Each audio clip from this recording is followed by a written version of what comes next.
जी आवाज से। राधे राधे। राधे राधे महाराज जी। महाराज जी, प्रभु ने इस संसार में नदी, पहाड़, झरने, समुद्र जैसे सुंदर और प्राकृतिक चीजों की रचना की है, जिन्हें देखकर हमें खुशी मिलती है और देखने की लालसा भी बढ़ जाती है। महाराज जी, हम देश विदेश भी इस अनुभव को पाने के लिए जाते हैं, तो क्या अध्यात्म की दृष्टि से ये विषय भोगों की अंतर्गत माना जाएगा? जैसे कहीं पहाड़ देखने जा रहे हैं, कहीं समुद्र देखने जा रहे हैं। हाँ, आंखों का चराना है, कोई अध्यात्म थोड़ी है। ये आंखों का, इंद्रियों का चराना है। इंद्रियां हैं, उन इंद्रियों की आज इस होटल का चेक करके देखते हैं भोजन, आज उस प्रांत में जाकर आंखों को चराते हैं, ये आंखों का चराना है। अब उसी में भावना कर लो। अब इस पहाड़ में देखा, पहाड़ में भावना कर लिया कि पद्मासन लगाए भगवान शंकर तप कर रहे हैं, अरे इसमें तो भगवान विराजमान है।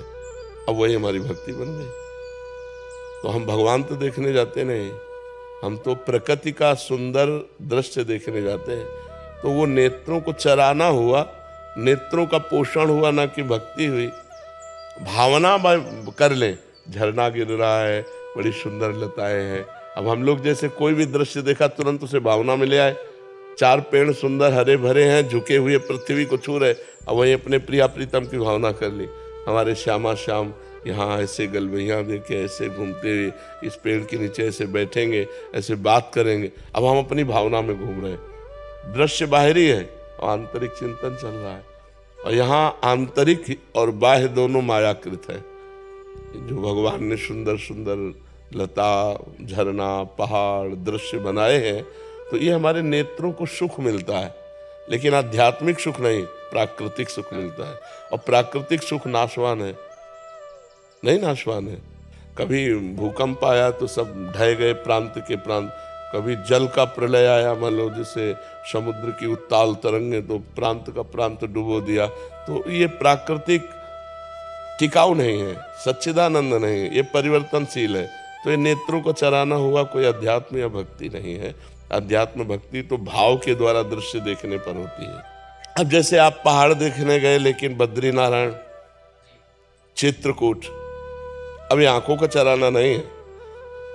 अब भक्ति जुड़ गई कि यहाँ भगवान श्री राम चित्रकूट में यहाँ ये लीला की, यहाँ भगवान ने ये मंदाकिनी अनसुईया जी के तप से प्रकट हुई, इस पर्वत पर भगवान ने। अब वो भगवान जुड़ गए ना, तो विदेशों में जाना तो आंखें चराना है, लेकिन जैसे हिमालय की यात्रा है, गंगोत्री आदि स्थानों में जाना है, चित्रकूट आदि जो भी ब्रजधाम, जहाँ जो भी भगवान से संबंधित स्थानों का दर्शन करना, ये परम पुण्यमय है। तीर्थ यात्रा कही जाती है, नहीं कही जाती। विदेश को तीर्थ यात्रा तो आप नहीं कह सकते। क्यों? तीर्थ यात्रा तो जहाँ भगवान की लीलाएं हैं, भगवान के पावन चरित्र हैं, वहीं तो कह सकते हैं आप। तो इसलिए अगर हमें आंख चरानी है तो बहुत बढ़िया अपने देश में है। पहाड़ देखने हैं तो आप देखो चित्रकूट में, हरियाली देखने तो देखो कितने सुंदर मंदाकिनी जी बह रही, और लाखों। और हिमालय तो फिर हिमालय ही है, वहाँ तो सुंदरता की कहानी है। एक से एक हिम के पहाड़ भी हैं, एक से एक लताएं, वृक्ष, झरना, गंगोत्री, यमुनोत्री नदियाँ, परम पावन। तो अपना देश जो है, इसकी समानता कोई नहीं कर सकता। जहाँ की नदियाँ भी भगवान की प्राप्ति कराने की सामर्थ्य रखती हैं। गंगा जी का सेवन, यमुना जी का सेवन, ये सब भगवान की प्राप्ति कराने वाला है। जहाँ की भूमि भी भगवान की प्राप्ति कराने की सामर्थ्य, मान लो अयोध्या भूमि, वृंदावन भूमि, ब्रज भूमि, कितने ऐसे महान क्षेत्र है, काशी है, कि केवल भूमि में पड़े रहो तो भगवान की प्राप्ति हो जाएगी। राकेश कुमार गुप्ता जी, भरतपुर से। राधा वल्लभ श्री हरिवंश। श्री हरिवंश गुरुदेव। गुरुदेव, जब से नाम जप और अध्यात्म मार्ग पर चलना शुरू किया है, मन में इंद्रियों ने अपना शासन उतना ही मजबूत किया है। इंद्रियां बुरे कार्य की तरफ आकर्षित होती हैं। नाम जप और इंद्रियों की इच्छा, इन दोनों के बीच मन उलझा रहता है। कहीं मैं हार ना जाऊं, इस युद्ध में कैसे जीता जाए महाराज जी? लक्ष्य जब तक नहीं बनता तब तक ये समस्या बनी रहती है। जैसे आपका लक्ष्य बन जाए 1 अरब रुपया, तो हम 100 रुपया आपको दें तो जलन लगेगी, समझ रहे ना। अगर लक्ष्य बन जाए कि मुझे प्रभु की प्राप्ति करनी है, तो किसी भी भोग की तरफ मन जाए, हम थोड़ी जाएंगे। मन जा सकता है, हम नहीं जा सकते। हम न जाए तो मन कुछ बिगाड़ नहीं सकता है, वो शांत हो जाएगा। इसकी इच्छाओं की पूर्ति करते रहोगे तो एक भारी तृष्णा का बोझा लाद करके फिर नरक जाना पड़ेगा, फिर जन्म मरण होगा। हमको एक बार ना करना है, इससे एक बार ना करना है, अच्छे से ना करना है। आप सोचो, मन कहता है शराब पिए, आपने दृढ़तापूर्वक नियम ले लिया नहीं पिएंगे, कुछ दिन बाद जाना ही बंद कर देता है, समझिए। फिर कभी दृश्य ऐसा देखा तो फिर मन जा सकता है, पर हम जब ना कह दिए तो मन उसमें राजी हो जाता है धीरे धीरे। तो यम ही न व्यथयन्त्येते पुरुषम पुरुषर्षभ सम दुखा सुखाधीरम स्वअमृतत्वाय कल्पते। जो मन और इंद्रियों के द्वारा विषयाकर्षण से दी हुई वृथा को, अंदर जो क्लेश होता है उसको सह लेता है लेकिन गलत नहीं जाता, वो भगवान को प्राप्त होता है, वो अमृत पद को प्राप्त होता है। तो अपना लक्ष्य दृढ़ रखिए, आप कैसे फिसल सकते हैं? हमारा जब लक्ष्य ही नहीं है तो हम फिसल कैसे सकते हैं? महाराज जी कश्मकश रहती है अंदर से, ऐसा लगता है कि मतलब नहीं जीत पा रहे हैं, नहीं जीत पा रहे हैं। फिर नाम जप रोकता है, नाम जप। अच्छा, तो हरा भी क्या दे रहा है आप हमें बताओ? ऐसे बड़ी कोई भी भूल नहीं हो पा रही है, लेकिन छोटी छोटी भूल हो रही हैं, और वो भी। आप चिंता न करो, आप चिंता न करो, ये तरंग हैं, मन की तरंग मान ले, बस हो गया भजन, इसको मारना है। बस शांत रहो, कुछ नहीं बिगड़ेगा तुम्हारा, शांत रहो। तुम गिरोगे भी तो गोद में, भगवान की शरण में हो, उनका नाम जप करते हो, कोई चूक भी हो जाए तो भगवान उधर देखते भी नहीं।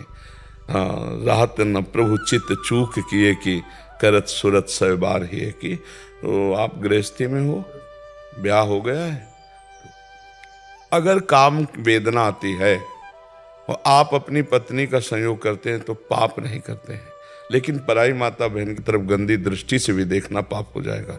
तो आपको भगवान ने जीतने के लिए एक सुविधा दे दी है। संत महात्माओं की सोचो, उनको तो पूरे जीवन युद्ध करना होता है। अगर 50 वर्ष लड़े और 5 सेकंड फेल हो गए तो 50 वर्ष में पानी फिर गया, कोई माफ नहीं करेगा, कोई नहीं माफ करेगा कि ये साधक 50 वर्ष से लड़ रहा है, 5 मिनट में चूक हो गई, कोई बात नहीं, उठो चलो। ये तो गुरुजन बोल सकते हैं, संसार नहीं बोल। संसार तो बस उसको उसी दिन से उसी दृष्टि से देखेगा। ये बहुत बड़ी चढ़ाई का मार्ग है और आपको बड़ी सुविधा है। आपको भूख लगी तो भोजन मिल जाएगा, आपको जो वेदना लग रही धर्मयुक्त पूर्ति का आपके पास उपाय है।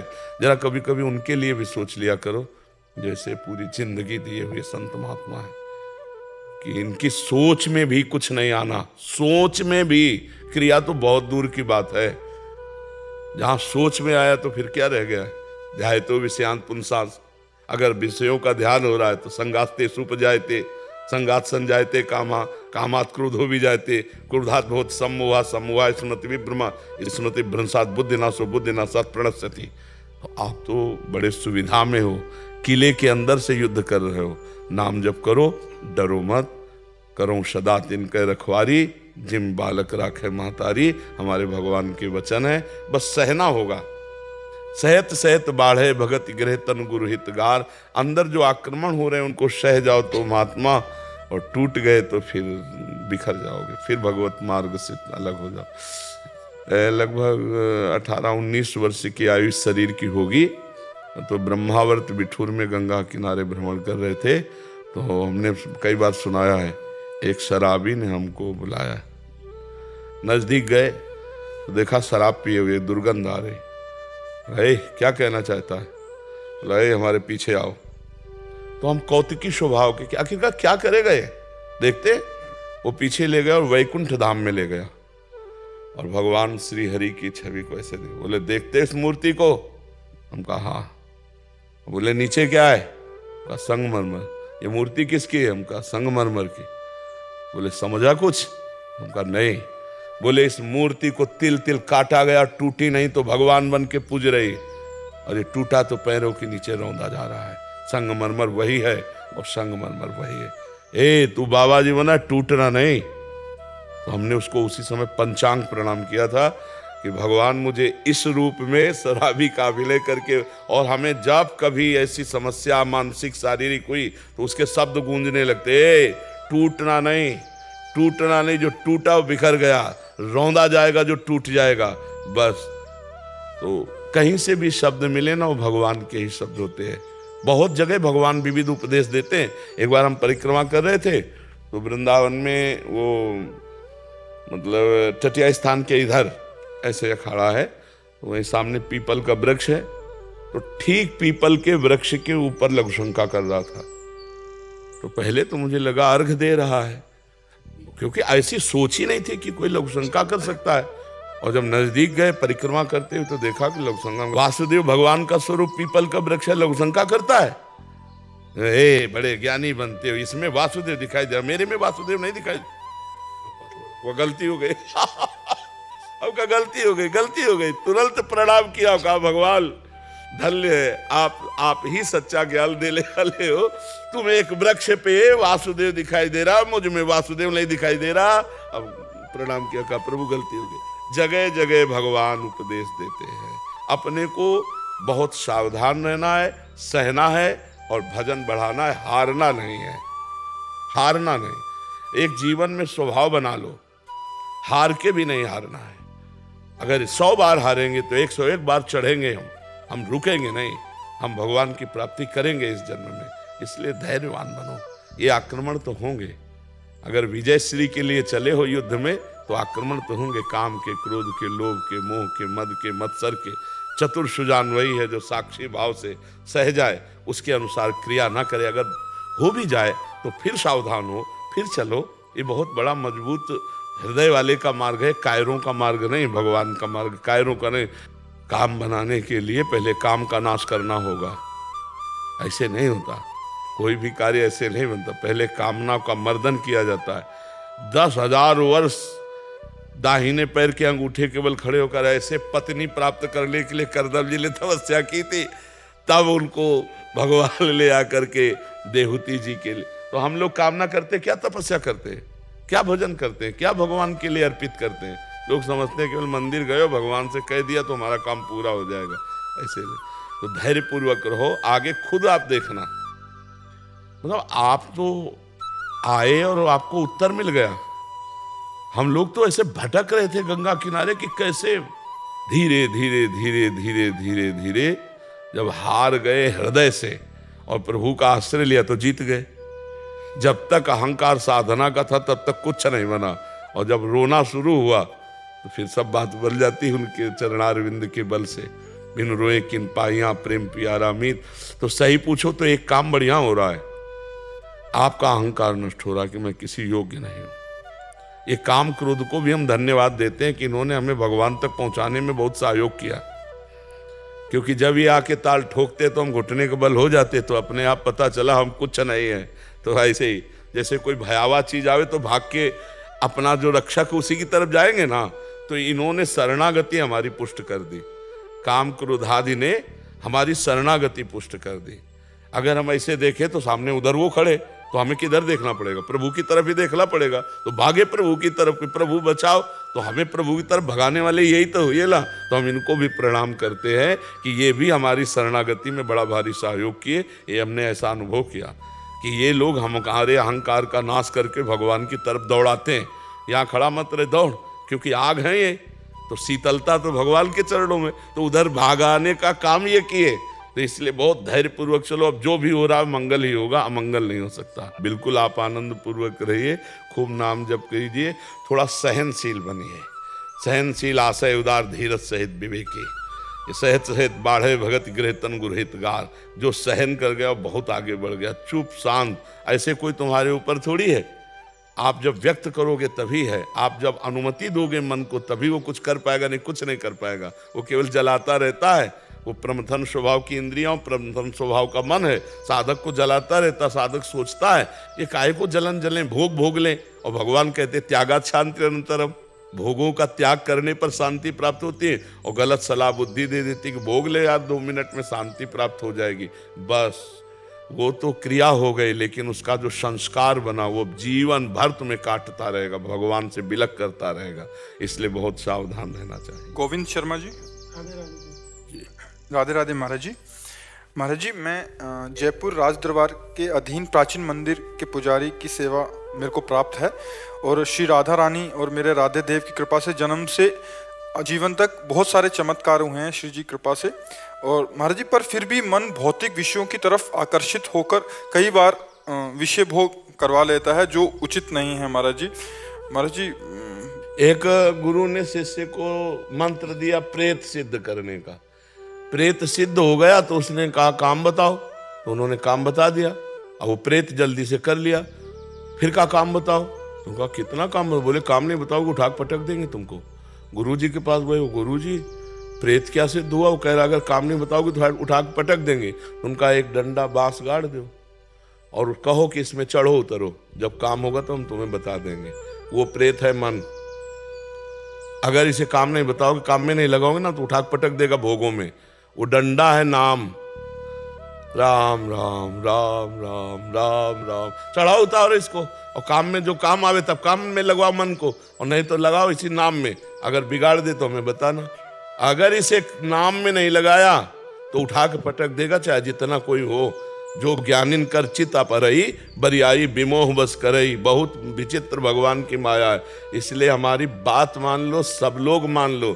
अगर सुखी होना है लोक में, परलोक में शांति प्राप्त करनी है तो नाम को पकड़ लो। नाम को जो नाम प्रिय लगे या जो गुरु जी ने दिया है उसको हर समय मनन करते रहो, अंदर ही अंदर चलाते रहो। अंदर अंदर चलाते रहोगे तो ये मन तुम्हारे काबू में रहेगा। नहीं तो ये मन बहुत कठिन है। हिमालय को उठा लेना सहज हो सकता है, लेकिन मन को रोक लेना कठिन है। अगर वो ठान ले कि मुझे ये करना है तो चाहे इसके बाद गोली मार दी जाए वो बर्दाश्त कर लेगा, पर वो करेगा। आप देख लो ना, उस मन को अगर कोई रोक सकता है तो भगवान का अमोघ बलशाली नाम रोक सकता है।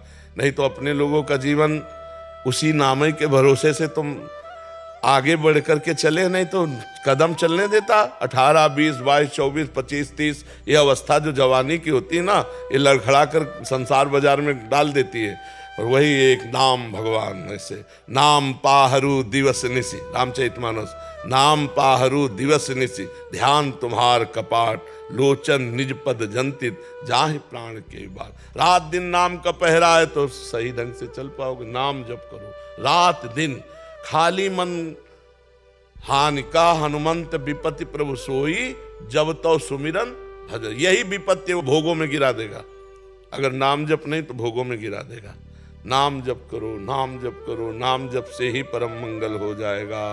आ ब्रह्म स्तंभ पर्यंतम सर्वम मायामयम जगत, सत्यम सत्यम पुनः सत्यम, हरेर नामैव केवलम, हरेर नामैव, हरेर नामैव, हरेर नामैव केवलम, कलौ नास्ते हो नास्ते हो नास्ते हो गति अन्यथा। भगवान के नाम में अपार सामर्थ्य। ये भी नाम जपना तो एक शीतलता, उसी शीतलता के बल से हम काम क्रोध आदि दोषों पर विजय प्राप्त करते हैं। नहीं तो प्रभु दूसरे को उपदेश देने में हमारी बुद्धि काम करेगी, लेकिन अपने मन को उपदेश देने में फेल है। देख लो, ईमानदारी से देख लो। दूसरे को हम ब्रह्म ज्ञान उपदेश कर सकते हैं, अष्टांग योग उपदेश कर सकते हैं, भक्ति का उपदेश कर सकते हैं, लेकिन गंदे आचरण में लगे हुए मन को संभाल सके इतनी सामर्थ्य हमारे में नहीं। ये सामर्थ्य नाम प्रदान करेगा। नाम बल प्रदान करता है, तभी इस पर विजय प्राप्त की जा सकती। नहीं जानकारी किसको नहीं प्रभु, ये गलत है। जानकारी फिर वो क्यों नहीं बचता जब जानता है गलत? क्योंकि उसमें बल नहीं, अध्यात्म बल नहीं। और अध्यात्म बल क्या है? नाम। बारी मथे घृत होए बरु सिकताते बरु तेल, बिनु हरि भजन न भौतरी या सिद्धांत अपेल। बिना भगवान के नाम के भजन के संसार से तर नहीं सकता, पक्की बात है। हमारे भगवान का नाम एक प्रणव भी है। वेदांती जन, सन्यासी जन प्रणव जप करते हैं। तो चाहे ओंकार कहो, चाहे राम कहो, चाहे हरि कहो, नाम तो उसी परमात्मा का ही है। बिना उसका चिंतन किए हमारी गति नहीं होने वाली, पक्की समझ ले। तो खूब नाम जप करो और सात्विक भोजन करो। और बिना भगवान को अर्पित किए कोई भी चढ़ावा मत खाना। जैसे पैसा आया चरणों में, वस्त्र आया चरणों में, फल आया तो पहले ठाकुर को भोग लगाओ, फिर वो अगर वो सीधे घर चला गया तो पाप का काम करेगा, वो नुकसान का कर देगा। इसलिए जैसे सेवक हो ना श्री ठाकुर जी के, तो सब कुछ समर्पित करके ही प्रयोग करना। और नाम जप भगवान का, और जो आपके सामने आवे पहले उसको मन से प्रणाम करो। नहीं तो दोष दृष्टि, काम दृष्टि फिर नहीं बच पाओगे। ठाकुर जी फिर नहीं बचाएंगे, क्योंकि ठाकुर जी के सामने जो आया उसको एक बार प्रणाम करो।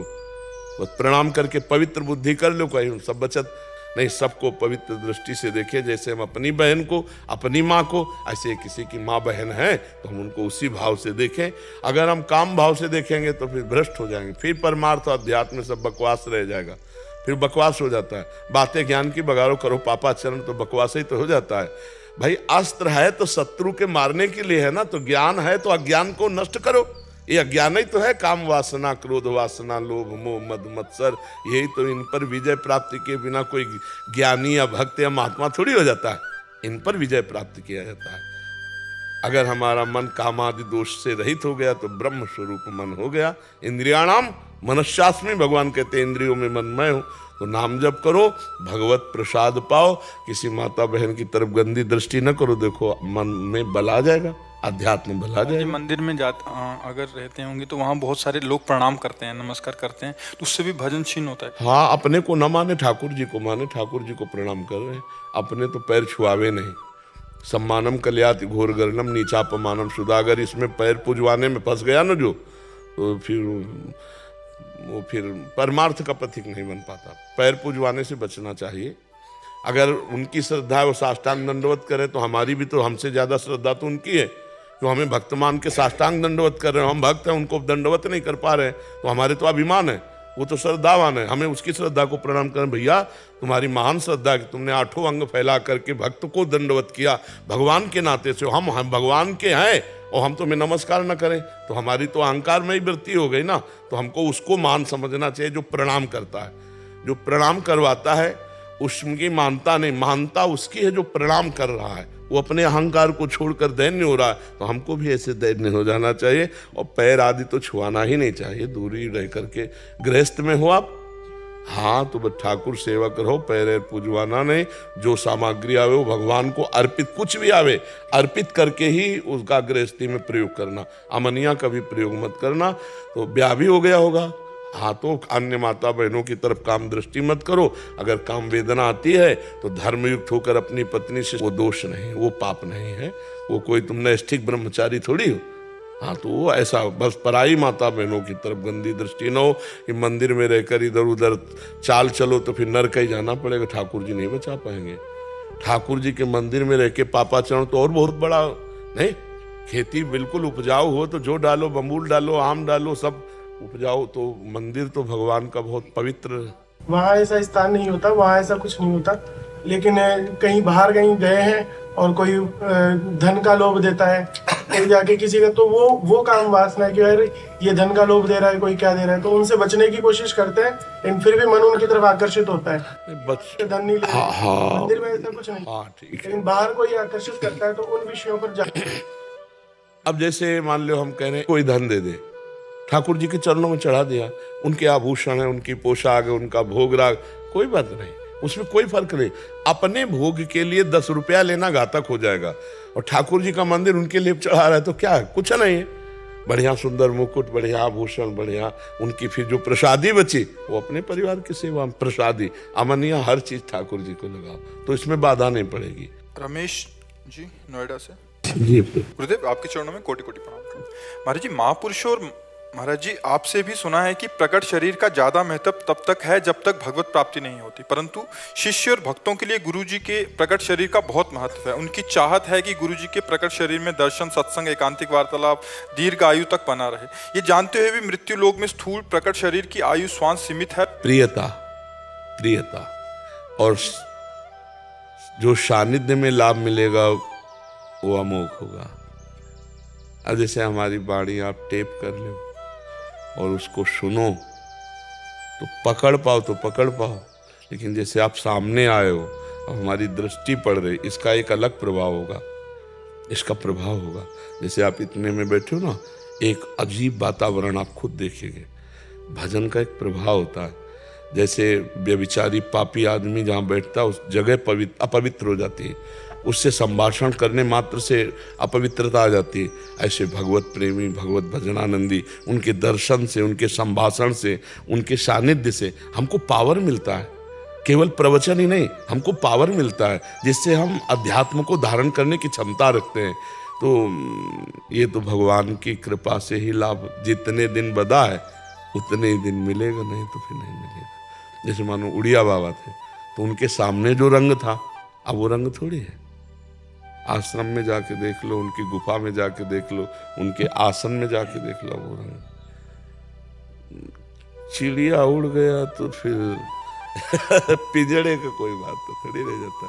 तो ये तो यही लाभ लेना है। प्रगट में जितने दिन है हमको इतना पक्का हो जाना है कि हमें माया फिसला ना पावे। जी, कुछ ऐसा हो सकता है हमसे कि ये लाभ जो है लंबे समय तक मिलता रहे। ये तो सुनो भरत भावी प्रबल, बिलख कहो मुनिनाथ, हान लाभ जीवन मरण जस अपजस विध्यात। जैसे मानो किसी की भावना हो कि हम किडनी अपनी दे दें, आप स्वस्थ हो जाएं और आप बोलें। तो एक भाई यहाँ जहाँ बैठे हैं वहीं आए थे, उन्होंने कहा 2 बार ट्रांसप्लांट करा चुके, तीसरी बार फेल हो गए। जरूरी थोड़ी पास हो जाएगा। और आप देखो भगवान की कृपा से 19 वर्ष तो हो ही गए, तो वही फेल किडनी दहाड़ रहे, नहीं दहाड़ रहे। और अगर वो चलाना चाहें तो हो सकता है 10-20 वर्ष और चल जाए, और ना चलाना चाहे तो आखिरी डायलिसिस हो, कुछ कहा नहीं जा सकता। उनके बस की बात है, सच्ची कहते हैं। तो हाँ, बस केवल बस उन्हीं के चलाए चल रहे, और वही जितने दिन चलाएंगे चलेगी। नहीं तो ऐसा समझो नींव खत्म हो चुकी, बिल्डिंग टिकी हुई है। नींव खत्म हो चुकी है और बिल्डिंग, सब शरीर की नींव है गुर्दा, उसी से लीवर दिल सबका कनेक्शन रहता है, सब फेल है भगवान। कभी कभी अपने आप ही प्रार्थना हो जाती है जी कि ये समय काफी लंबा। वैसे हमने देखा है कि जैसे हम एकदम गिरे, 2-4 दिन एकदम चपेट मारती है किडनी, फिर हम एकदम पावर में हो जाते हैं। तो ये आप लोगों की जो प्रार्थना है ना, भक्तों की जो भावना है ना कि हमें 4 दिन और अवसर मिले, तो हमें लगता है सबका आशीर्वाद और प्रेम हमें तुरंत खड़ा कर देता है। हम जब 12 बजे जगते हैं ना, तब 2 बजे रोड में आ पाते हैं, और ये सब चलता रहता है 9:30 बजे तक ऐसे ही। तो भला किडनी फेलियर आदमी से कैसे चल सकता है? बोलने में प्यास लगती है, पानी हमारे लिए ब्रेक लगा हुआ है। इसमें आप सबका आशीर्वाद काम कर रहा है। मतलब जीना तो उतने ही दिन है जितने दिन निश्चित है, पर जीने का तरीका जो अच्छा है इस समय, ये आप सबके आशीर्वाद से, गुरुजनों के आशीर्वाद से कि ये मंगलमय कार्य हो रहा है, भगवान करा रहे हैं। बकाया हमने ये कभी स्वीकार नहीं किया कि तुम्हारा पेट फाड़कर हमारा किडनी सही हो, ऐसा हम कभी स्वीकार नहीं करेंगे किसी के लिए भी, क्योंकि हम नहीं चाहेंगे। हम क्यों जिए? हम जीना चाहते हैं श्री जी की इच्छा पूर्ति के लिए। तो उनकी इच्छा इतनी बलवान कि फेल किडनी भी चलती रहेगी। मूकम करोति वाचालम पंगुम लंघयते गिरिम यत् कृपा तमहम वंदे परमानंद माधवम। तो हम जानते हैं अपने स्वामी के बल को, फिर हम दूसरे का सहारा क्यों ले? आपको चलाना तो इन्हीं किडनी से हो सकता है। आप बताओ, अगर आप अचानक हमें देखो, हम ना बताएं, तो आप क्या ये रिजल्ट दे सकते हो कि किडनी फेलियर आदमी है? आपको बाहर से ऐसा महसूस होगा कि हम किडनी फेलियर है? अब केवल हमें जानकारी भरना हो आपको, और आपको इनको कोई रोग है क्या, या कहो जाके अंदर ढूंढो किडनी फेलियर कौन है, तो हमारी तरफ नहीं देखेगा, वो आपकी तरफ भले देखे। तो श्री जी का प्रताप, इसमें भगवत प्रताप ने, डॉक्टरों ने तो कह दिया था 2.5 या 5 वर्ष बहुत चलेगी तो चलेगी, क्या मर जाओगे। तो अपने आप ही अंदर से प्रार्थना होती है कभी कि इसका हमारे महाराज जी स्वस्थ रहे, क्योंकि एक्सरसाइज अपनी स्वस्थता के लिए कर रहे हैं, पर अपने आप। हाँ, नहीं, आप सबकी सद्भावना में बड़ी दम होती है। सद्भावना ही बहुत आयु वर्धन करती है, और असद भावना जो है आयु का नाश करती है। तो ये सब कर्तुम अकर्तुम अन्यथा कर्तुम, भगवान और भक्त दोनों मिलकर सुरक्षित किए हुए। और हम एक कृपा ये देखते हैं कि लोग प्रायः संतों के पास जाते हैं आशीर्वाद लेने, और हमारे पास आते हैं आशीर्वाद देने। बताओ, आश्चर्य की बात देखो ना, और कितनी माई बहन ऐसे उठेंगी और ऐसे कहेंगे बाबा तू चिरजीवी रहे, बाबा तेरी आयु बढ़े। तो हमें लगता है कि उल्टा हो रहा है। लोग साधु बाधुओं से चिरजीवी होना चाहते हैं, आशीर्वाद मांग, बाबा तू सुखी रहे, ए बाबा तू ऐसे आनंद से, ब्रजवासिनी मैया आती है, ए बाबा तू ऐसे आनंद से बोलता है, मैं देखती रहूं और तेरे को रोटी पवाती रहूं। यही श्री जी से प्रार्थना है, यही काम कर रहा है, यही सब का। जी जी जी। संदीप गौड़ जी आगरा से। राधा वल्लभ श्री हरिवंश महाराज जी, आपके चरणों में कोटि कोटि प्रणाम। महाराज जी, आम धारणा है कि मनुष्य को अपने कर्मों का फल अगले जन्म में मिलता है, इसलिए वह निर्भीक होकर इस जीवन में अधर्म के जरिए धन संपदा का अर्जन करता है और लेकिन अत्यधिक अपराध बन जाने पर इसी जन्म में उसको दंड प्रारूप, जैसे महत अपराध बन जाए तो आयु क्षीण हो जाएगी और उसकी अकाल मृत्यु का योग बन जाएगा। साधु अवज्ञा तुरत भवानी, कर कल्याण अखिल के हानि। छोटे मोटे अपराध तो ठीक है, लेकिन अगर महत अपराध बन जाए तो तत्काल लागू हो जाएगा। नहीं, अत्यंत दुष्ट को गोली मार दी जाती है, न्यायालय तक पहुंचाने की बात पीछे होती है, पहले उसको गोली मारी जाती है। नहीं तो न्यायालय कानून के अनुसार फिर अपराधी को फांसी या सजा मिलती है, लेकिन अत्यंत दुष्ट जैसे आतंकवादी है, क्योंकि अगर उनको चांस मिला तो फिर उनको मृत्युदंड ही उनका सच्चा मार्जन है उनके अपराध का। तो जब महत अपराध बन जाता है तो फिर इसी जन्म में लागू हो जाता है, और साधारण अपराध बनते हैं शुभ अशुभ तो वो उसके चलते रहते हैं, फिर भगवान देते हैं, क्योंकि अनंत जन्मों का हिसाब किताब है। तो हमें लगता है कि इस कानून को ऐसा ना समझा जाए कि गलत है। नहीं, हमारी भारतीय संविधान में भी देखो, सबको तुरंत दंड मिल जाता है क्या? 10-10 वर्ष मुकदमा चलता रहता है, जबकि एक प्रदेश एक देश और अनंत ब्रह्मांडों का हिसाब किताब अगर एक जन्म के बाद, तो फिर कोई आश्चर्य की बात नहीं है। कभी कभी 20-20 वर्ष हो जाते हैं मुकदमा चलते हुए, फिर उसे सजा होती है। तो इसलिए ये भागवतिक जो कानून है उसे उसको इसी जन्म में अशांति, उद्विग्नता, भय, शोक, चिंता, मृत्यु ये तो प्राप्त होते हैं, और परिणाम जो होता है फिर कई जन्मों तक। जैसे भीष्म जी कह रहे हैं, मुझे 100 जन्म तक याद है, मैंने ऐसा कोई पाप नहीं किया कि 6 महीना बाणों की शैया पर। तो फिर उदाहरण में भगवान ने आगे दिया कि आप एक राजा थे और आपने एक सर्प को झाड़ी पे डाला, कांटों पे, वो 6 दिन में तड़प तड़प के मरा, तो तुम्हें 6 महीना बाणों की शैया पर। तो मतलब हमारा हजारों सैकड़ों जन्मों का हिसाब किताब चल रहा है, पूरा रजिस्टर भरा हुआ है। अब रजिस्टर बढ़ाने नहीं आए, मिटाने आए हैं। हम ऐसा भजन करें भगवान का कि संचित कर्म भस्म हो जाए, और क्रियमाण जो नए हो रहे हैं वो पवित्र आचरण हो और भगवत समर्पित हो, तो वो निष्फल हो गए, वो हमें बांध नहीं पाएंगे। शुभ भी बंधन है, और जो हमारा प्रारब्ध है वो निष्प्रभावित हो जाए कि हमको परास्त न कर पावे। तीनों प्रकार के कर्मों का शासन भगवान के भजन के द्वारा किया जा सकता है। संचित को भस्म, क्रियमाण को निष्फल, और प्रारब्ध को निष्प्रभावित।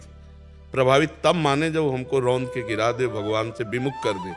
तो भगवान से विमुख कर दे, इतना बड़े प्रारब्ध की सामर्थ्य अब नहीं रह गई।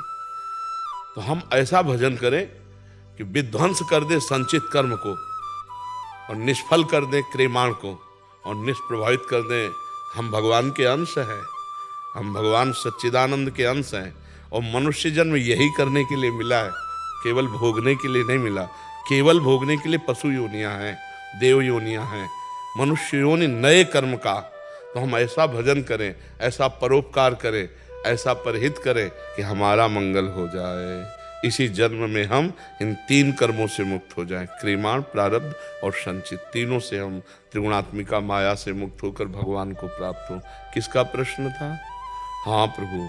तो ये भागवतिक और हमारे भारतीय कानून को भी देख लो, कहाँ तुरंत सब कुछ हिसाब किताब हो जाता है क्या?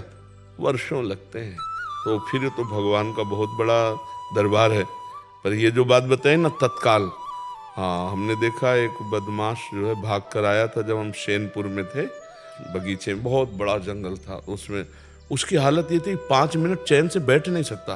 बत्तख रुका क्यों? बस मतलब भयभीत, अशांत, उद्विग्न, विषाद युक्त। तो ये कर्म का ही तो फल है ना, कि चैन नहीं है, शांति नहीं है, हर समय भय लगा, कहीं से भी कोई आ सकता है, पुलिस आ सकती है, या उसकी पार्टी में विरोध हो गया था, हमारी पार्टी का ही कोई हमें मार दे, बड़ा भय, बड़ा भय। तो मनुष्य जन्म मिला है निर्भय होने के लिए, निश्चिंत होने के लिए, निशोक होने के लिए। ये होगा भगवान की शरण में। भगवान की शरण में जो शभीत आया आवा शरणाई, रखियों ताई प्राण की नहीं। भगवान कह रहे जैसे प्राणों की रक्षा हम कई लोग करते हैं, ऐसे भगवान हमको अपने प्राणों की तरह रक्षा करते हैं यदि हम भगवान की शरण में हो जाए।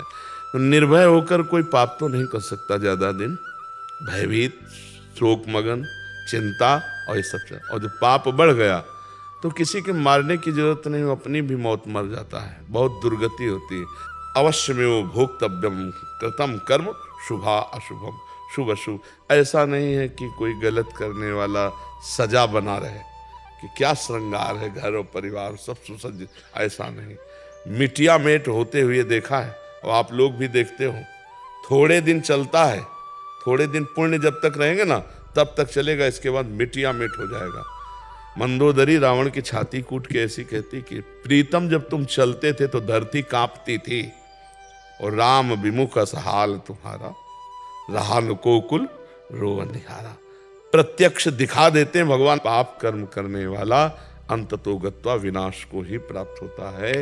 हाँ, तत्काल नहीं है, तत्काल नहीं है कि आपने किसी का कत्ल किया और आप तत्काल आपका गला काट दिया, ऐसा नहीं, ना हमारे कानून में है और न भागवतिक कानून में है। समय का इंतजार करो, अपने आप दंड मिल जाएगा, अपने आप दंड मिल जाएगा। तुम्हारा कर्म ही तुमको दंड देगा, तुम्हारा कर्म ही तुम्हें दंड दे देगा, कोई दूसरा दंड नहीं देता, कर्म ही देता है दंड। किसी की खोपड़ी में, तुम्हारी खोपड़ी में बैठ जाएगा, तुम्हारी खोपड़ी में बैठ के तुम्हारे हाथ से तुमको जहर खवा देगा, तुम्हारे हाथ से तुमको पंखे में लटका देगा, तुम्हारे हाथ से गोली शूट करवा देगा। कर्म बलवान है, इसलिए ऐसा ना मानना चाहिए कि बाद में देखा जाएगा, देखने लायक नहीं रहोगे, ऐसा दंड आता है देखने लायक नहीं रहो। सच्ची कहते हैं पाप से डरो, वो जब फलीभूत होता है ना तो अच्छे अच्छों के, हाँ, भगवत प्राप्त संतों के शरीर में भी प्रारब्ध अपना प्रभाव दिखाना चाहता। रामकृष्ण परमहंस जी के गले में कैंसर, बड़े बड़े महापुरुषों के कर्म अवश्य भोगना पड़ता है। इसीलिए कोई ऐसा ना समझो कि हमने जो कर्म किया उसका फल नहीं मिलेगा। अगर कहीं डिलीट कर सकते हो तो एकमात्र भगवान का भजन है, दूसरा कोई उपाय नहीं। भजन से ऐसा होता है, अगर ऐसा ना होता तो कोई जीवन मुक्त होता ही नहीं, कोई भगवान को प्राप्त ही नहीं कर पाता, सब कर्म भोग में फंसे रहते। भगवान के नाम में इतनी सामर्थ्य है, मिटा देंगे आपके संचित कर्म को, मिटा देंगे, पक्का मिटा देंगे। बहुत बड़ा गोदाम जमा है संचित कर्म का। इसलिए नाम, भगवान का नाम जितना जप लो। इस बात को मत देखो कि वो पापी बहुत सुखी है, वो बहुत गाड़ियां और बहुत रुपया पैसा सब मिट्टी में मिल जाएगा। अब आप अविनाशी हैं नहीं कि आप देख सको, शरीर विनाशी है, दृष्टि प्राकृतिक है, नहीं, बिल्कुल मिट्टिया मेट दिखाई देता है। एक दो नहीं, कई उदाहरण हमने देखे, कई उदाहरण देखे। इसी जन्म में जहां ताज बांध करके चलते थे, दुखिया को न सताइए दुखिया देगा रोए, और जब दुखिया के मुखिया सुने तब तेरी गति का, मिट्टी में मिल गए। इसलिए बहुत कर्म किसी को बख्शता नहीं है। इसलिए मत सोचो कि हमारा पाप कर्म कोई जान नहीं पाया, जान नहीं पाया, लेकिन सरकारी बैंक में जमा ब्याज सहित मिलेगा तुम्हें। अगर मिटा सकते हो तो भजन के द्वारा मिटा दो, नहीं तो भोगना पड़ेगा। अभी मिटा दो, निकल पड़ा तो भजन करते हुए भी भोगना पड़ेगा। ये भी बात है। पूर्व का जैसे बाण छूट गया वो तो लगेगा कि जो तूड़ीर में उसे भस्म कर सकते हो, तो जो संचित कर्म है वो तो भस्म हो जाएंगे, लेकिन जो प्रारब्ध बन के आ गया, अगर भजन में चित्त लगाए तो प्रभाव कम रहेगा, पर शरीर में रहेगा उसका प्रभाव। आप समझ पाए प्रभु? लखन जी, राधे राधे महाराज जी। अर्जी आपके चरणों में कोटि कोटि प्रणाम। गुरुदेव भगवान, मेरा प्रश्न यह है कि आर्त भाव क्या है और आर्त भाव कैसे प्राप्त होगा?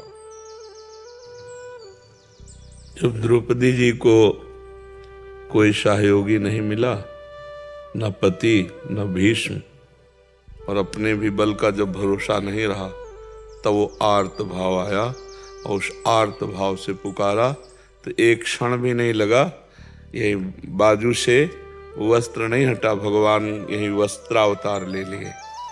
जब गजेंद्र का परिवार छोड़कर चला गया और बहुत वर्ष तक युद्ध करने पर वो थकित हो गया, अपना भी बल नहीं रहा, तब उसे आर्त भाव प्राप्त हुआ और वो हरि को पुकारा। सुनेरी मैंने निर्बल के बलराम, अपबल तपबल और बाहुबल, चौथो बल है दाम, शूर किशोर कृपाते सब बल, हारे को हरि नाम। जिसके अंदर ये बात आ गई कि मैं किसी योग्य नहीं, किसी काम का नहीं, अब तो केवल भगवान का ही भरोसा है, उसे आर्त भाव कहते हैं। वो आता है तृणादपि सुनी चैन से, अपने को तृण से भी नीचा समझे तो आर्त भाव आ जाएगा। दैन्य जो भगवान को बहुत प्रिय है, इसी में भगवान का प्रादुर्भाव होता है। दैन्य और आर्त ही भगवान के दरबार में प्रवेश पाता है। वही अहंकार गलित देहाभिमान रहित पुरुष ही भगवत साक्षात्कार कर पाता है। बात समझ में आ रही है आपके? हाँ, ये बाजार में नहीं मिलता है, पढ़ने लिखने से नहीं मिलता, ये किसी साधना से नहीं मिलता। ये ऐसी परिस्थिति भगवान पैदा कर देते हैं, ऐसी स्थिति दे देते हैं, फिर वो अर्थ होता है। परम अकिंचन प्रिय हरि के रे, जिसको भगवान के सिवा कोई नहीं, उसके हृदय में अर्थ भाव आता है। अगर अपना भी बल है तो अर्थ भाव, तपस्या का बल है, भजन का बल है, ज्ञान का बल है, अर्थ भाव नहीं आएगा। नहीं, हाँ, आर्त भाव तो बहुत बहुत ही दुर्लभ वस्तु है। आर्त भाव, समस्त बलों का त्याग, फिर आर्त भाव आता है। वो किसी बिरले महाभागवत के हृदय में आता है। तो इसीलिए भजन किया जाता है कि धीरे धीरे हमारी अहंकार की वृत्ति गलित हो, देहाभिमान की, और भगवान के भक्तों के चरणों में हमारी प्रीति हो जाए। बस इसी से आर्त भाव आएगा और तो अहंकार पुष्ट होता है। मैं 10 वर्ष से मौन हूँ, मैं 20 वर्ष से फलाहार करता हूँ, मैं अमुक तपस्या हूँ, ये सब भगवान को, ये सब आर्त भाव, दैन्य भाव। यही दीन प्यारे वेद पुकारे, द्रवो सुश्री भगवान। आर्त भाव बहुत सुंदर बात है। आर्त भाव, अपना भी बल न रह जाए, एकमात्र भगवान का बल, एक भरोसो, एक बल, एक आश विश्वास, यह है आर्त भाव। मात्र भगवान, केवल भगवान। समझ पा रहे बच्चे? कर्नल गौतम कपूर जी। जय श्री राम। जय श्री महाराज जी, जय श्री राम। महाराज जी, मैं राम जी का भक्त हूँ और उनकी प्रतिदिन आराधना करता हूँ। साथ ही मैं शंकराचार्य के अद्वैत वेदांत का अनुयायी भी हूँ। भक्ति मार्ग और ज्ञान मार्ग अलग होकर भी गंतव्य तो आत्म स्वरूप परम तत्व एक ही है, ये मैं जानता हूँ। पर आगे क्या चलकर दोनों मार्गों का अनुयायी होने के कारण कोई द्वेष तो नहीं उत्पन्न होगा? अभी पढ़े हो, अनुभव में नहीं है। सत्य है ना ये बात? हाँ जी, सत्य है। हाँ। अनुभव में कुछ नहीं है। हाँ, इसीलिए सोहम और दासोहम, इस पर आपकी कुछ समझ हुई है? हाँ, अभी मैं भक्ति मार्ग के हिसाब से दास ही हूँ और सोहम को प्राप्त नहीं हो पाया। प्राप्त हो जाओगे, बस एक ही पकड़े रहो, दास भाव। मम दर्शन फल परम अनुपा, जीव पाव निज सहज स्वरूपा। भगवान श्री राम कह रहे हैं, जिसको मेरे सच्चिदानंद वपू का साक्षात्कार हो जाता है, वो अपने आत्म स्वरूप में स्थित हो जाता है। मम दर्शन फल परम अनुपा, जीव पाव निज सहज स्वरूपा। और भगवान शंकराचार्य जी कहते हैं, स्वरूपानुसंधान भक्ति रेव गरीयसी। आत्मबोध के लिए भक्ति श्रेष्ठ है। इसमें भगवान का कृपा प्रसाद और बचाव पक्ष रहता है। और शुद्ध ज्ञान मार्ग में चलने में आप भ्रष्ट हो जाओ, कोई आपको बचाने वाला नहीं, और गिरते हुए देर नहीं लगती। ज्ञान के पंथ कृपान के धारा, और परत खगेश लगे नहीं बारा। जो निर्विघ्न पंथ निर्भाई, सो कैवल्य परम पद लाई। और कौन सा ऐसा ज्ञान है जो भक्त के हृदय में प्रकाशित नहीं होता? कौन सा ऐसा भक्त है जो ज्ञानी नहीं है, जो प्रेमी नहीं है? लेकिन ज्ञानी प्रेमी नहीं होता। इस रूप में भगवान की दासता में उसको प्रेम नहीं, क्योंकि अगर वो द्वैत स्वीकार करता है तो उसका ज्ञान ही सिद्ध नहीं होगा। जो राम है सब में रमा है वही मैं हूं, जो कृष्ण है सबका आकर्षण वही मैं हूं, जो परमात्मा है परब्रह्म है आत्मा है वही मैं हूं। समझ रहे ना? उसमें द्वैत, तो किसको प्रणाम, किसकी सेवा, किसको नमस्कार? जब दूसरा है नहीं तो फिर किसको नमस्कार, किसको प्रणाम, किसकी गाथा? अपने आत्म स्वरूप में अपने रमण करने वाला आत्मज्ञानी मैत्र करुण, ये दो उसके स्वभाव में नहीं होते। और भक्त जो होता है उसमें मैत्र करुण है बच्चा, क्योंकि उसमें मैत्री होती है। नाते नेह राम के मनियत सुहृद सुसेव्य जहां लो, करुणा होती है इसमें। लेकिन जो ज्ञान मार्ग है उसमें सफल होना बहुत कठिन है, क्योंकि ज्ञान मार्ग के जो साधन है उनको समझिए। पहला है विवेक, सत और असत का निर्णय करने वाला विवेक। दूसरा है वैराग्य, लोक परलोक के समस्त भोगों से वैराग्य। तीसरा है षट संपत्ति, शम इंद्रियों का, विजयी दम मन को खींचकर विषयों से हटाकर स्वरूप में स्थित करने के लिए बिल्कुल अचंचल निर्विकार दम, मन का दमन कर देना। तितिक्षा घोर सहनशील, सर्दी गर्मी बरसात मान अपमान किसी भी द्वंद्व में तनिक भी विचलित ना होना। समाधान लक्ष्य में बिल्कुल स्थित और मुमुक्षुता, ऐसी श्रद्धा प्रबल की जो शास्त्र संत कह रहे हैं यथाक्षर, और मुमुक्षुता अब बस जिया नहीं जा रहा, मुझे ब्रह्मबोध चाहिए। ये जब साधन चतुष्टय षट संपत्ति के साथ होते हैं तब ज्ञान मार्ग का साधक होता है। और फिर समस्त इंद्रियों में देवता आकर के बैठते हैं जो हैं। इंद्री द्वार झरोखन नाना, बैठे देवता करी कर थाना, आवत देखे विषय बयारी, तुरते देख किवाड़ उघारी। विषय भोग की प्रियता कभी ज्ञानी नहीं बनने देती। जो इससे ऊपर उठ गया तो फिर रिद्ध सिद्ध पेरे बहुआई, बुद्धि लोभ दिखावे भाई, होय बुद्धि जो परम सयानी, तीन तन चितय नानहित जानी। रिद्धियों सिद्धियों को भी जो क्रॉस कर गया, अब वो आगे जाकर अपने स्वरूप में स्थित होता है। बहुत कठिन है, और जो ज्ञान मार्ग से कठिन भक्ति में बहुत सरल है। कैसे? इसमें भगवान का सपोर्ट रहता है और इसमें दैन्यता रहती है।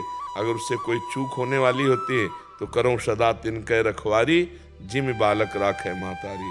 भगवान उसकी रक्षा करते हैं और हर बात उसके अंदर होती है। ज्ञान भी होता है, वैराग्य भी होता है, भक्ति भी होती है, सब कुछ होता है। समझ रहे हो आप? महाराज जी, भक्ति मार्ग मैं समझता हूँ कि ट्रेन का इंजन है और ज्ञान मार्ग पीछे पीछे लगे डब्बे हैं। ज्ञान मार्ग में ही जाएगी तो सिर्फ नीरसता रहती है, भक्ति मार्ग साथ में रस देता है, उससे ही प्रपल्शन होती है। ऐसा ही है। नीरसता तो इस कोटि की नहीं रहती, सरसता तो रहती है, क्योंकि वो भी ब्रह्म रस है, आत्मानंद है, अखंडानंद है, विज्ञानाघनानंद है, पर एक सीमा तक रहती है। ये असीम है, वो सीमित है। रस तो है, क्योंकि जितना भी आनंद है वो हमारे स्वरूप में ही है। हमारी जो आत्मा है ना, वो आनंद स्वरूप है। अभी हम देह भाव में फंसे हैं। आत्मानंद में आएंगे तो अखंडानंद होंगे। लेकिन जो सबकी आत्मा है, समझ रहे हो ना, जो आत्मा की आत्मा है वो परमात्मा, उसको जब हम अपने गुरु के रूप में, इष्ट के रूप में चयन करते हैं तो विशेष प्यार होता है, विशेष सुख मिलता है। इसीलिए जो प्रेम है ये सूक्ष्मतरम अनुभव स्वरूपम प्रक्षण वर्धमानम। अगर आत्मज्ञान हो गया, आत्म प्रेमी नहीं तो कुछ नहीं है। आत्मरति चाहिए, आत्म प्रेमी चाहिए। आत्मज्ञानी लाखों में कोई एक होता है, लेकिन लाखों आत्मज्ञानियों में कोई एक आत्म प्रेमी होता है। ऐसे भगवत प्रेमी तो और ही बिरला है। बड़े बड़े ज्ञानियों के चित्त में क्षोभ उत्पन्न कर दिया भगवान के रूप ने। परमहंस श्री सुखदेव जी महाराज को एक श्लोक, बरहापीडम नटवर बपुः कर्णयो कर्णिकारम विभ्रदवासा कनक कपिशम वैजयंतीम चमालाम रंध्रान वेणु रधर सुधया पूरेन गोप। ये जो रूप आया ना, तो ब्रह्मानंद फीका लगने लगा और भगवान के रस भरे 18,000 श्लोक कंठस्थ किए। और वो जब उनके गुरु जानते कौन है? परमहंस सुखदेव जी के जनक जी। और जनक जी जब राम जी के किशोर रूप को देखते हैं तो कहते हैं, इन्हीं विलोकत अति अनुरागा बरबस ब्रह्म सुखई मन त्यागा। विश्वामित्र जी महाज्ञानी है ना, विश्वामित्र महामुनि ज्ञानी, उनसे इशारे से पूछ रहे हैं कि ये क्या? सहज विराग रूप मन मोरा, शब्द स्पर्श रूप रस गंध विजयी मेरा मन। आज इस रूप में ब्रह्मानंद का त्याग करके आसक्त हो रहा है, ये क्या हो रहा है? क्या वो सच्चिदानंद परब्रह्म परमात्मा? तो विश्वामित्र जी हाँ कह के बोलने ही वाले थे कि रामचंद्र जी भगवान ने देखा कि प्रभु, तो उनका हाँ दशरथ जी के पुत्र हैं, हमारी यज्ञ रक्षा के लिए आए हुए हैं, ये ऐसे ही है। ऐसा ज्ञानियों में शिरोमणि जनक जी के स्वयं वचन है कि इन्हीं विलोकत अति अनुरागा। बरबस ब्रह्म सुखाई मन त्यागा। आप समझो तो कुछ ऐसा है प्रेम में, जो बड़े बड़े ज्ञानी जन भी ज्ञान रस को छोड़कर प्रेम रस में, इसीलिए खूब भगवान का नाम जप करे। हर ग्रंथ, हर वाणी, हर संत नाम से ही ऊंचा उठा है। जिसके जीवन में नाम नहीं तो ज्ञान बोल भले लो, स्थिति ज्ञान की नहीं होगी। कह रहे कि नाम जब तो नहीं करते, बाकी गुरुवाणी, सिमरन, भजन। गुरुवाणी क्या कहती है? आप गुरुवाणी को पढ़ के, गुरुवाणी जो कह रही उसको मानना भी तो भजन है। गुरुवाणी क्या कह रही? सबसे प्रथम गुरु श्री नानक साहब जी, हाँ क्या कह रहे? नानक नाम जहाज है, चढ़े सो उतरे पार, कह रहे ना। नाम, गुरुवाणी आप पढ़ करके देखो, 10 गुरुओं की वाणी गुरु कृपा से पढ़ी है।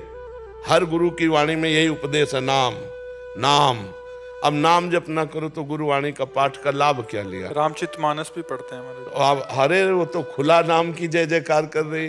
कहने का तात्पर्य यह है कि मैं रामचरितमानस, कबीर जी के भजन और गुरुवाणी का श्रवण और मनन करता हूँ। जब श्रवण के साथ मनन करता हूँ तो मेरा भाव बढ़ता है। आप ये बताओ मनन का स्वरूप क्या होता है? जब गुरुवाणी कह रहे हमको उत्तर की दिशा में जाना, इस नदी में गोते लगाना है, हमने मनन किया कि उत्तर दिशा में जाना हो, नदी में गोते लगाना है, और हमने बोल दिया सबको, लेकिन गए उत्तर दिशा, गोते लगाए तो फायदा क्या हुआ? मनन क्या कर रहे हो गुरुवाणी का? गुरुवाणी का मनन करके ही बोल रहे हैं। हमारे ही गुरु हैं। हमको तो आज तक ऐसा नहीं लगा कि किसी और के गुरु, हमको तो अपने गुरु दिखाई दिए। वाहेगुरु वाहेगुरु, हम तो जैसे वाहेगुरु वाहेगुरु बोलते हैं, वाहेगुरु का खालसा वाहेगुरु की फतेह, हम ऐसे हाथ उठा के बोलते हैं वाहेगुरु का खालसा वाहेगुरु की फतेह, क्योंकि वाहेगुरु ने जिस पर कृपा कर दी तो काम क्रोध लोभ मोह मद मत्सर पर फतेह हो गए। और कृपा क्या हुई? नाम, नाम धुनी चल रही। तेरा किया मीठा लागे, हरिनाम पदारस नानक मांगे। तेरा किया मीठा लागे, हरिनाम, मनन करो इसका। तेरा किया, कोई भी द्वंद्व में विचलित नहीं हो सकते। तेरा किया मीठा लागे, लेकिन आखिरी लाइन क्या है? हरिनाम पदारस नानक मांगे। क्या दे दो? मुझे हरिनाम दे दो, हर समय नाम जपता रहो। ए भाई, नाम नहीं जप नहीं करोगे ना तो हम आपको कह रहे हैं, आप बाद में देख लेना। 0 0 0 बराबर 0, और 1 0 10, 1 2 0 100, और 1 3 0 1000, 1 4 0 10,000। 1 0 का कितना बड़ा महत्व होता चला जाएगा। नाम है अंक और सब साधन है। 0 करके देख लेना। आप तो शुरुआत किए होगे 10-5 वर्ष से। यहाँ होश जब चढ़ा था ना, तब से ऐसे गुरु मिल गए थे जो 2 बजे रात के जाए, उठ बच्चा, देख किसान बैल जोतने जा रहा है खेती, तू बैठ माला लेकर नाम जप कर। तब से अब तो 55 साल की आयु होने जा रही है। 13 वर्ष की अवस्था से भगवान नाम नाम नाम, आप देख लेना। पक्की बात, हमको बनारस के जाने की बात, बनारस की महिमा सुनकर तो हम कभी जाएं, एक बार देखें। तो जो गुरुवाणी कह रही नाम, साधु संग का फल क्या है? नाम। 2 ही बातें पाई गई हैं गुरुवाणी जी में, बहुत जोर से ललकार ललकार के कह रहे, साधु समागम, साधु सेवा और नाम जप। आप बताना हमें तीसरी बात। अपने गुरुओं की जो वाणी है उसमें 2 बात बहुत जोर की है, साधु समागम, साधु सेवा और नाम जप। सब संतों की दासता और नाम जप, यही गुरुवाणी आदेश करती है। जहां जहां देखो 2 ही पर आदेश। देखो इतना तक कह दिया कि तुम मान लो भगवान के श्री विग्रह की पूजा कर रहे हो और नाम जप नहीं चल रहा, मंदिर में तुम भगवान मान रहे हो, बाहर किसी का अपमान कर रहे हो, कुछ नहीं होने वाला। गुरुवाणी जी नहीं मानती। गुरुवाणी जी इस बात को नहीं मानती कि तुम मंदिर के भगवान को पूजो और बाहर भगवान जो सब में उनका अपमान करो, कुछ नहीं होने वाला। सब में परमात्मा विराजमान है, वो तुम्हारे में भी विराजमान है। यही अनुभव करने के लिए संतों का संग करो, नाम जप करो। अब देखो गुरुवाणी जी यही कहती है ना। रामचरितमानस क्या कहती है? यही 2 बातें पकड़ लो। मोरे मन प्रभु से विश्वासा, राम ते अधिक राम कर दासा, और कलयुग केवल नाम आधारा, सुमिर सुमिर नर उतरे पारा। पूरा सारा का सारा उपदेश इसी में, हम पूरा जीवन देखा इसी में। नाम जप, श्वास नाम 2 बिलक चलत है, इनको भेद नमो को भावे। श्वास ही नाम, नाम ही श्वासा, नाम श्वास को भेद मिटावे। तब तो बहादुरी है। लगा के देखो मन नाम में। अभी कुछ दिनों के पहले उस मल नष्ट करेगा, पाप की प्रवृत्ति नष्ट करेगा, फिर आनंद छा जाएगा, फिर आनंद छा जाएगा। इसलिए हमारी प्रार्थना है, बाहरी सूरवीर तो हो ही, आंतरिक सूरवीर भी बनो। अंदर के शत्रुओं को बंदूक से नहीं पछाड़ा जाता, विवेक से पछाड़ा जाता है।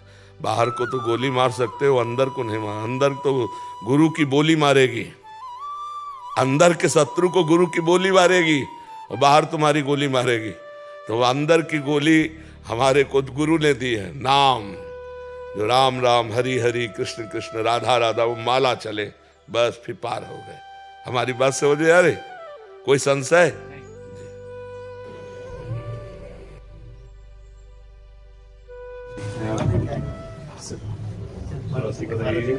और मस्त रहिए। राष्ट्र सेवा ये सौभाग्य है। हमारे भारत में सर्व सम्माननीय हमारी दृष्टि में हमारे राष्ट्र सैनिक है। हमारा राष्ट्र सैनिक परिवार से अलग हर कष्ट सहता हुआ तुम्हारी सुरक्षा में लगा हुआ है। भारत का प्रत्येक बच्चा चाहिए कि भारत का प्रत्येक नागरिक हमारे सैनिकों का सम्मान करे। हमारे राष्ट्र सैनिक सबसे सर्वश्रेष्ठ सम्माननीय, क्योंकि उन्होंने प्राणों की बाजी लगाकर अपने परिवार से दूर रहकर हमारे तिरंगे की शान को, अपनी जान को दे करके बचाया। इसलिए हम बहुत सम्मान करना चाहिए।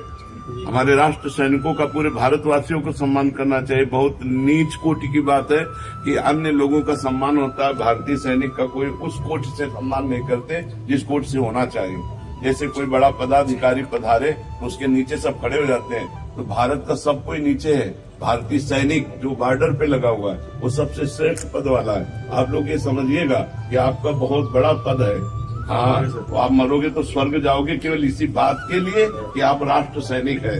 हाँ, इसके लिए। और आप बहुत बड़े त्यागी हैं। जब छोटा सा बच्चा अंगुली पकड़ के कहता है पापा आप कब आओगे, उस भारतीय सैनिक के हृदय की पूछो कि कैसा लगता है अपना परिवार छोड़ करके फिर देश के लिए जान समर्पित करना। इसलिए हम तुम्हें नमन करते हैं। तुम लोग इसीलिए कहा आप मस्त रहो, तुम्हारा बहुत बड़ा पद है, ये सब नहीं जानते, बहुत बड़ा पद है। आप राष्ट्र सेवा में हो, अपने प्राणों को समर्पित किए हुए हो। बहुत बड़ा त्याग और बहुत बड़ा पद दोनों। आपको भगवत प्राप्ति अगर राधा राधा बीच में जपते रहे और थोड़ा सा खान पान संभाल ले तो आप संत हैं। सैनिक और संत में कोई अंतर नहीं। वो भगवान के लिए अपने जीवन को सर्वस्व बलिदान करता है, तो आप राष्ट्र रूपी भगवान के लिए जीवन समर्पित करते हैं। आप हमारी दृष्टि में बहुत पूज्य है। सबको दुपट्टा पहनाओ, माला पहनाओ, प्रसाद दो।